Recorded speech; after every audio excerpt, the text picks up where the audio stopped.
गिरिजा टिक्कू कश्मीर के एक स्कूल में लैब असिस्टेंट थी। कश्मीर में हालात ख़राब हुए तो परिवार के साथ जान बचाकर भागकर जम्मू आ गई। एक दिन उन्हें कॉल आया कश्मीर से कि हालात अब पहले से बेहतर हो गए हैं, तो आकर अपनी सैलरी ले जाइए। तो गरीब थी, छोटे छोटे बच्चे थे, सैलरी इंपॉर्टेंट थी, चली गई, लेकिन कभी लौट कर नहीं आई। 4 दिन बाद उनकी डेड बॉडी मिली सड़क के किनारे, बहुत बुरी हालत में। पोस्टमार्टम रिपोर्ट में हैवानियत सामने आई। गिरिजा के साथ गैंगरेप हुआ था, वजाइनल गैंगरेप, एनल गैंगरेप, बुरी तरह से टॉर्चर किया गया था।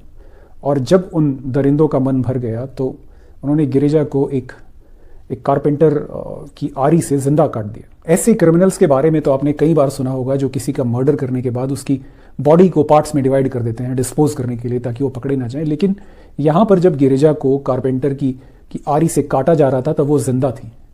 अब सोच के देखिए क्या बीत रही होगी उस पर, कितना दर्द उसने सहा होगा, क्यों वो हेल्पलेसनेस अपने परिवार को याद कर रही होगी।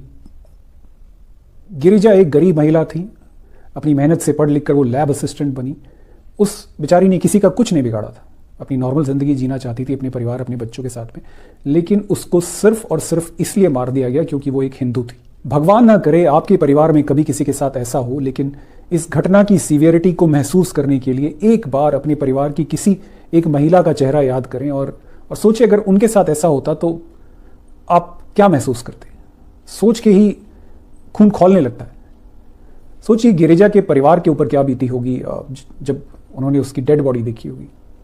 ये गिरिजा की नीस की इंस्टाग्राम पोस्ट है। वो लिखती हैं कि गिरिजा के जो भाई थे वो कभी सदमे से उभर ही नहीं पाए।